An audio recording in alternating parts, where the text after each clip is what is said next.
Friends SP வேலை சொன்னால் பேசுகிறேன். இது பிரேக் பட் போயிடுச்சு. ஆக்சுவலாக BMW 3 சீரிஸு பிரேக் பட் தெரிஞ்சிருக்கு. இது கேபிள் பார்த்தீங்கன்னா அவங்க வந்து பிரேக் பேடு பர்சன்டேஜ் காமிக்கும். டேஷ்போர்டில் எவ்வளோ பிரேக் பட் தெரிஞ்சிருக்கு லிமிட் காமிக்கும். 0% நம்ம ஆக்சுவலாக பிரேக் பட் தெரிஞ்சுன்னு இருக்கணும். ஆக்சுவலாக நம்ம பெஸ்ட் டூல் வச்சு நம்ம டைட் பண்ணுறோம். அந்த பிஸ்டன் உள்ளே தள்ளுறோம்.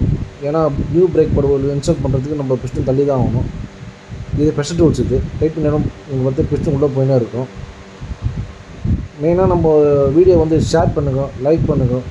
எஸ்வி கார்க்கு யூடியூப் சேனலை சப்ஸ்கிரைப் பண்ணுங்கள். Thank you friends.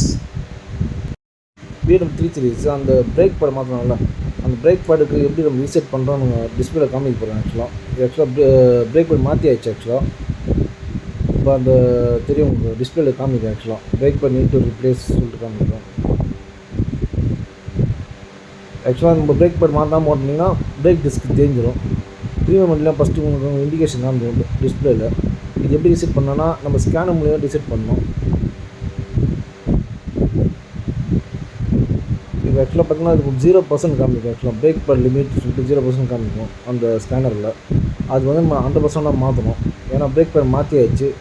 பிரேக் பேட் மாற்றி தான் நம்ம ஆக்சுவலாக ரீசெட் பண்ணணும். ஆக்சுவலாக ஒரு 0% காமிக்க போகிறோம். கிளிக் பண்ணுறோம் பாருங்கள். இப்போ பார்த்திங்கன்னா ப்ராசஸ் நடக்கும்போது பார்த்திங்கன்னா அது 100% உங்களுக்கு ஆட்டோமேட்டிக்காக காமிச்சிடும். உங்களுக்கு அப்படி காமிச்சுன்னா உங்களுக்கு வந்து டிஸ்பிளேயில் பார்த்திங்கன்னா உங்களுக்கு வந்து அந்த அந்த வார்னிங் லைட் ஏரியாது. உங்களுக்கு டிஸ்பிளேயில் பார்த்திங்கன்னா 100% காமிச்சிச்சு. ரியர் பிரேக் பேட் மட்டும் வார்னிங் போயிடுச்சு. ஆக்சுவலாக மெயினாக நம்ம வீடியோவை சப்போர்ட் பண்ணுங்கள். சேனலில் சப்ஸ்கிரைப் பண்ணுங்கள். எஸ்வி கார்க்கு யூடியூப் சேனல் சப்ஸ்கிரைப் பண்ணுங்கள்.